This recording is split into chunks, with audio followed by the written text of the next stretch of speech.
Literally, it was Friday, what's today? Sunday, Friday, or I think Thursday night. Someone sent this video to my Instagram, through Messenger actually. And I just saw a young girl. It's like, okay, I don't know why Allah made me open. I normally don't. Honestly, please forgive me, but I really don't have time for all that. But for some reason, Allah wanted me to check the Messenger and wanted me to see. And it was a young girl. And I clicked it. And guess what this girl was doing? It was here. That's why I'm saying this. It was last conference here, and of course I don't remember what I said, but somebody made a clip of it, and the clip went all over. So this girl was doing exactly the clip. It's amazing, and she was doing it the same way. Like, if I paused, she paused, right?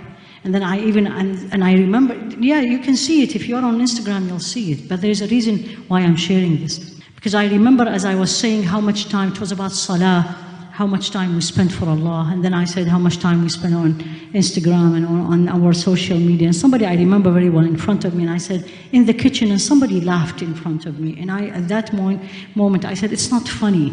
And I said it in a certain tone, and this girl said exactly the same. It's not funny. Anyway, her mother, this is what I want to say. And the reason I said this, because I was asked about 6 or 8 months ago, I was in upstate New York, and the board of a masjid with the imam asked me this question. If you are in the da'wah, and my beautiful sisters and mentors and teachers here on the left, they know, you sometimes reach a point where you say, this is getting nowhere. From what you hear, you don't see it, we see it, we hear it. So the sheikh was asking me, and he says, Dr. Haifaa, do you think what you are doing is bringing any fruit? And I know why he was asking this.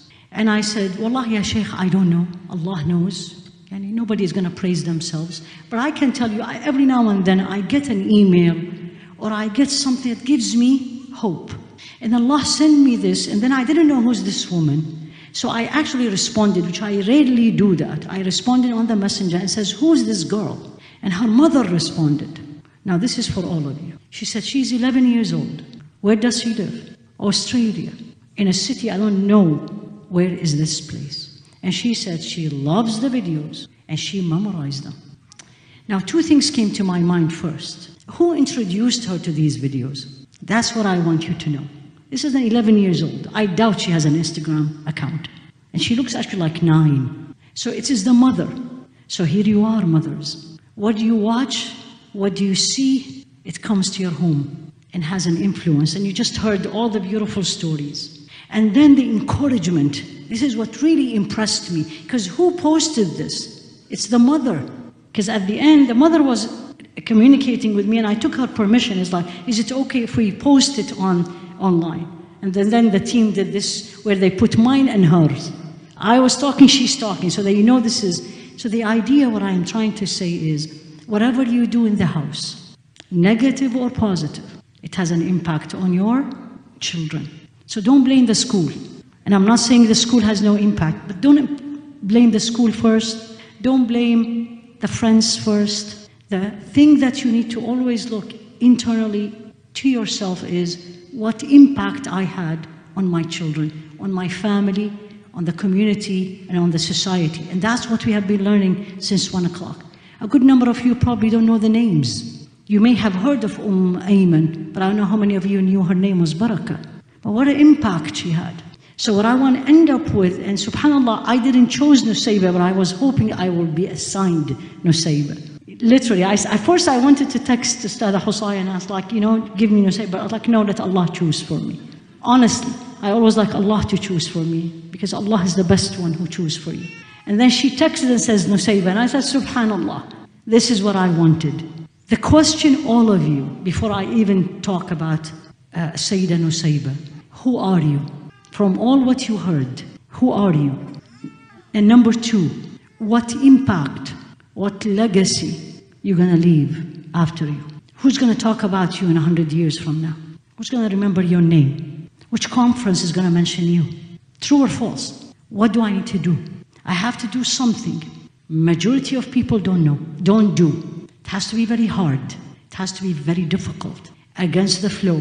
And if you listen to all these stories, what was the common between everybody? They were different. They did something nobody else did. They said something nobody else said, and I'll come to Sayyida Nusayba. This is what you all need. This is why we do these conferences. It's just not only general information. You can type the name Baraka and you will get it on the internet. But that's not the goal. The goal is you. 10, 20, 30, 50 years from now, we're all going to be gone. What did I leave? Some of these ladies didn't have children, or their children died before them, like Sayyida Nusayba. But what a legacy they left. So this is the first thing every woman, and I focus on the woman. What legacy you're going to leave behind you? And for the youth, what's your goal? I don't want to hear college name, honestly. And I don't want to hear, I want to do this and I want to do that. I want to hear what legacy you're going to leave, and what did you do for Islam? What did you do for Islam? That was very hard, very difficult, and majority of people did not do it. And this takes us to Nusayba, Amara, as they call her. Who is she? We don't even know her age. We don't know anything about her before she became a Muslim. Very different from the others. Nobody knows. Why? That's something for you to remember, because nobody will remember you unless you do something different. And that's why no one talked about her till she came to give allegiance to Rasul alayhi salatu wasalam. So this is about 1430 plus years. So Rasul alayhi salatu wasalam was still in Mecca. She was from Medina. She was Ansariya, as they call it. So she was born, raised in Medina, from Banu Najjar. But nobody knows anything about her at that point. And then Rasul alayhi salatu wasalam sent the first ambassador in Islam. Who was that? You all should know the name. There is only one. The first ambassador in Islam, who was he? Who he was? Or Rasul alayhi salatu wasalam sent him to Medina? No. Mu'adh ibn Jabal was sent to Yemen. I heard it. Yes, Sayyidina Mus'ab ibn Umair was the first ambassador who Rasul alayhi salatu wasalam wanted to see if he will migrate to Medina. Will that be a good place? Planning, investigating, researching, searching. So he did. And Sayyidina Mus'ab ibn Umair did an amazing job. What happened afterward? You should all know this, but I don't want to talk about the seerah. I want to talk about points that should impact you and me as a woman. 74 people from Medina decided to come to Mecca and meet Rasul alayhi salatu wasalam. 74. How many women among them? How many women? Only 2. What's the ratio? It doesn't matter the number. What matters is, what did you do? So, Amara and Asma, both of them. They didn't jump on Rasul alayhi salatu wasalam, and I'm coming and I have to do this. You can be very powerful and impactful, but in the right way. You don't even have to raise your voice. You don't have to go and write and do, but do the right thing. So what did they do? They wanted to give allegiance to Rasul alayhi salatu wasalam. This is Bay'atul Aqaba. Second one. She left Medina. She came with her husband and 2 of her sons and her sister, coming to Rasul alayhi salatu wasalam. But they didn't go to him and says, I want to do it. She sent the husband of Asma to Rasul alayhi salatu wasalam, and he said, Ya Rasulullah, the woman wants to give you the allegiance like the man. And what did he say? You need to know this, because there's a hukum here. There's a fiqh ruling we're going to learn. What did he say? What did he say? You're close, but what did he say? He said, that's fine. Let them come and give the allegiance, but I will not shake their hands. Because normally, how do you give allegiance to someone? You put your hand on top of their hand. He said, I will not. Did they get offended? Why me? Discrimination? Because I'm a woman? You know my point? Again, I'll say this every time I speak to women. Don't fall in that trap. Focus on the goal. They came because they want to make a statement. What was the statement that Nusayba did on that day? That the woman faith is as strong as the man faith. And whatever it will take to show this faith, she'll do it. So she came, gave the allegiance to Rasul alayhi salatu wasalam, went back to Medina. Nobody knows much now. Till when? Till when? Where do we know her? Uhud, exactly. How many years? At least 5, right? At least 5 or 6. Uhud after Badr. What happened here? Women always, when they go for expeditions with the Rasul alayhi salatu wasalam, what do? They usually, in the back, serve the fighters or take care of the wounded. And that's what she did. Now, if you learn the rest, you will say, anybody else in this day, no, no, no. I don't want to stay in the back. No. I am as strong as them. I want to be in the front. Are you getting my point? She didn't. She was in the back. When did she come to the front? And this is a lesson for all of you. Wait till Allah use you. Don't jump to it. She didn't go out to make a statement.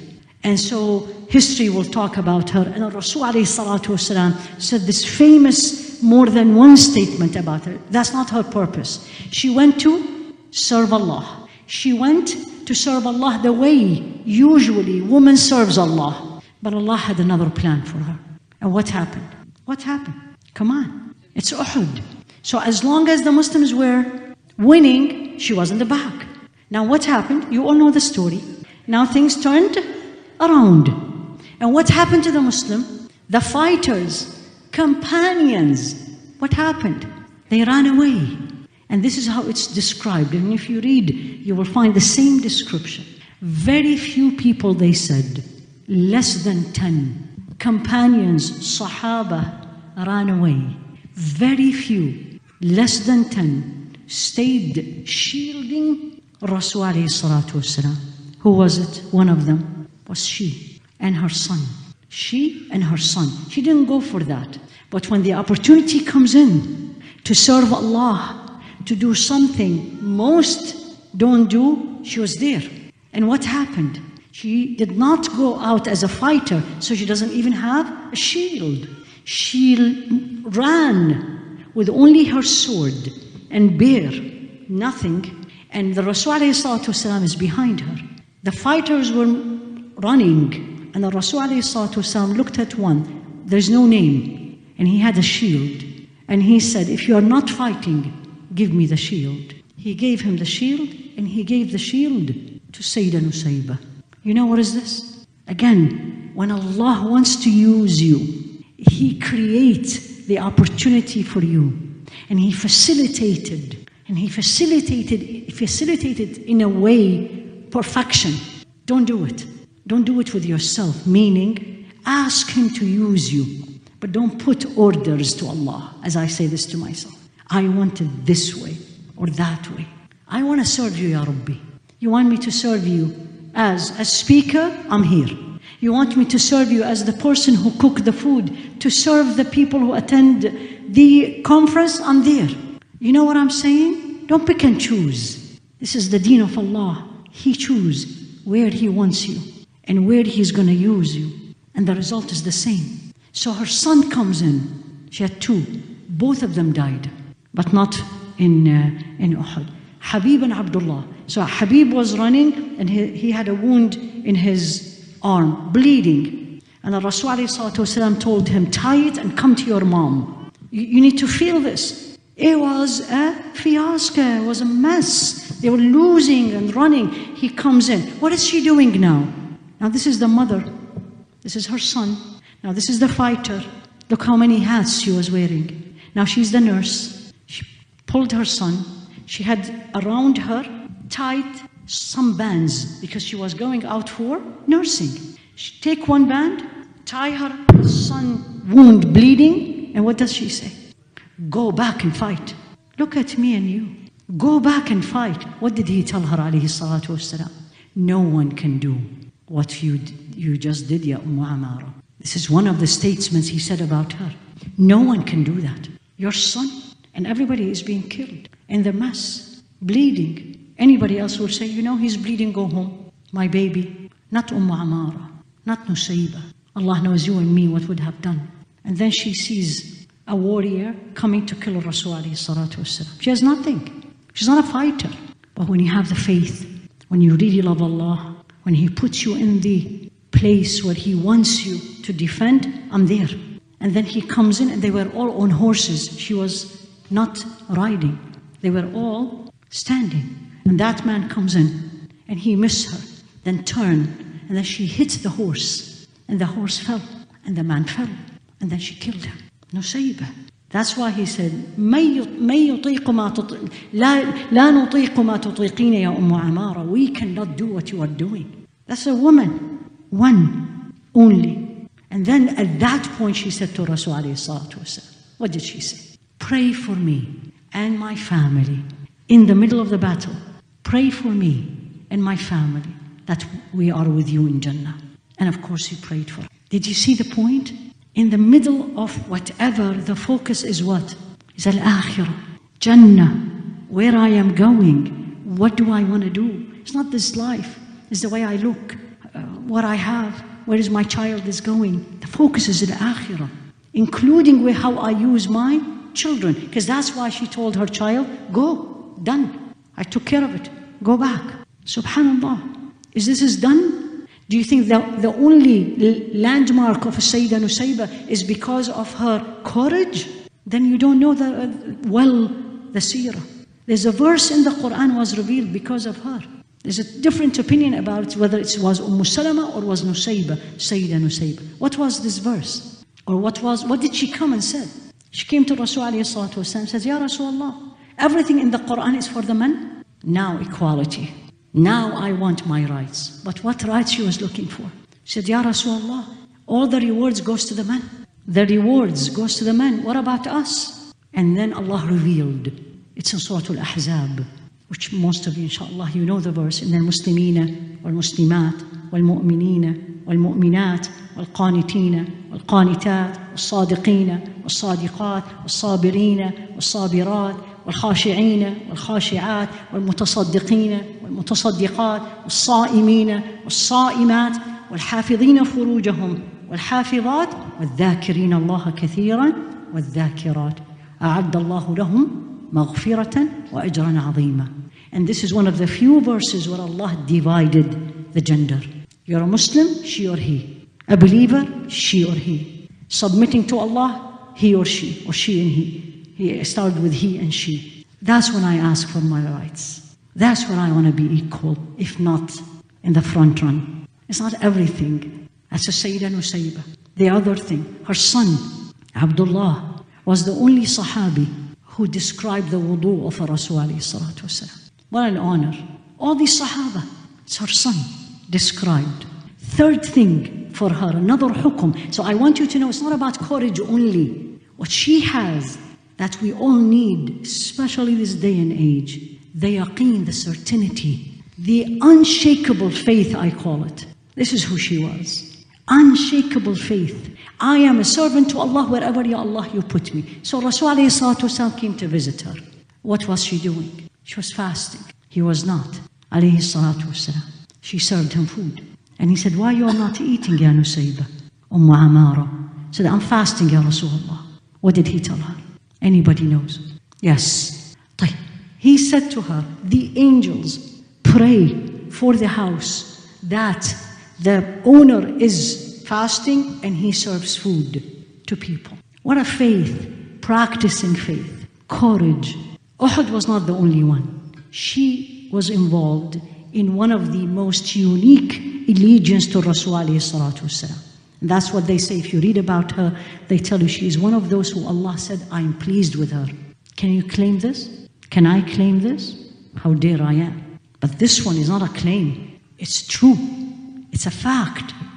Allah subhanahu wa ta'ala said in Surah Al-Fath, لَقَدْ رَضِيَ اللَّهُ عَنِ الْمُؤْمِنِينَ إِذْ يُبَايِعُونَكَ تَحْتَ الشَّجَرَةِ فَعَلِمَ مَا فِي قُلُوبِهِمْ فَأَنزَلَ السَّكِينَةَ عَلَيْهِمْ وَأَثَابَهُمْ فَتْحًا قَرِيبًا. Let's translate. Allah said, Allah is pleased. عَنِ الْمُؤْمِنِينَ, the believers. But who are they? Which one? Not everybody. This is specific. Those who gave you allegiance under the tree. She was there.